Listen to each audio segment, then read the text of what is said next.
What's up mga boss? Ating pag-usapan ngayon yung mga mainit na balita. Isa lang nga dito, itong si Speaker Martin Romualdez mga boss, no? At dahil ito na yung video mga boss, no, nang sinupalpal nga siya nitong si Ka Eric mga boss ng SMNI News. At naglabas nga ng pahayag dito sa SMNI News dito mga boss, no, ang Laban Kasama ang Bayan. Ito ang programa ni Ka Eric dito nga sa SMNI News na sinabi niyang 1.8 billion travel fund ang nagastos ni Speaker Martin Romualdez in 1 year lang mga boss daw yun sa kanyang travel expenses, sa kanyang mga ginastos ito mga boss, no. At sa anuan bumalik naman ng banta itong kamera mga boss, no, dahil paimbestigahan daw nila yung mga fake news na sinabi ng SMNI News, lalo na itong si Ka Eric mga boss, no. At ito na, nagsalita na dito ang may-ari ng SMNI News na si Pastor Kibuloy mga boss, na dapat patunayan din ni Speaker Romualdez itong pasaring ni Ka Eric mga boss, no, na 1.8 billion travel fund. At dapat patunayan to. Kung hindi totoo, bakit to natatakot dito si Speaker Martin Romualdez mga boss? So, ito na yung laglagan ng mga party mga boss, no, ng Uniteam.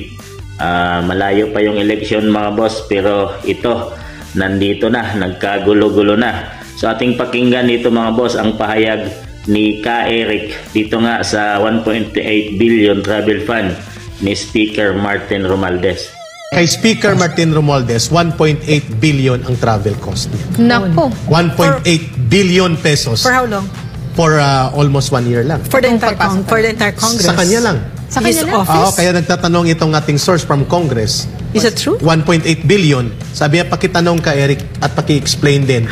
At pakitanong kay Secretary Belica. Miss Ina, ito ay break-in information coming from Congress mismong source. No, because the 1.1 billion of the DNNR, that's the entire department. Yeah. But you're saying now, Eric, that 1.8 billion is just the office of the Speaker for travel? Which is a question posed to us by the source from Congress. Yeah, I mean, that needs to be the explained. Speaker should explain, no? Yes. He should confirm or deny and then give an explanation. Give an explanation kung totoo ito. Kasi sabi niya, baka humigit pa ka Eric, kung i-factor in Secretary Belica, ang current baka umabot ng 2 billion ang gastos sa travel ni Speaker Martin Romualdez at ng kanyang mga entourage. Missy.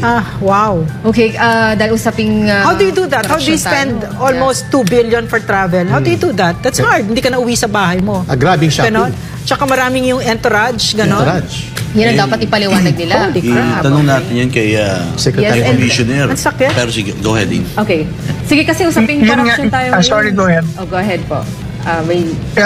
Yun nga po kasi it boils down to the policy and yung damdamin ba ng leader, how does he treat this or how will he treat these kinds of spending?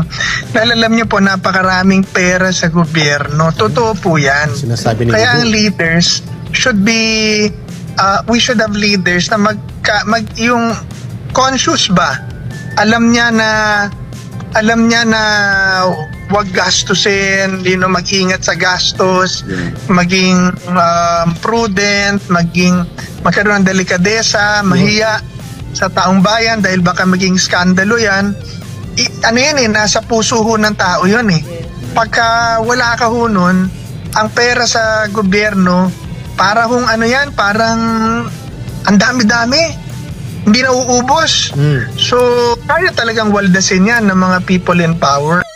Para sa akin mga boss, no, kung talagang wala namang at hindi totoo naman ang pinagsasabi ni Ka Eric, ay walang dapat ikatakot itong si Speaker Martin Romualdez. At patunayan niya mga boss, no, kung hindi man ito totoo.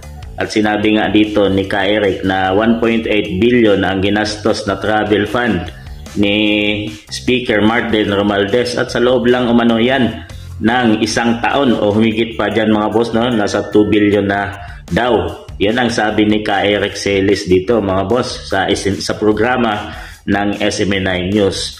So para sa inyo mga boss, tama ba na ilabas na or patunayan ni Speaker Martin Romualdez ang pinagsasabi dito ni Ka Eric? At Kung hindi naman totoo mga boss, no, itamang paimbestigahan itong SMN9 News dahil naglalabas sila ng mga fake news para pantay lang mga boss.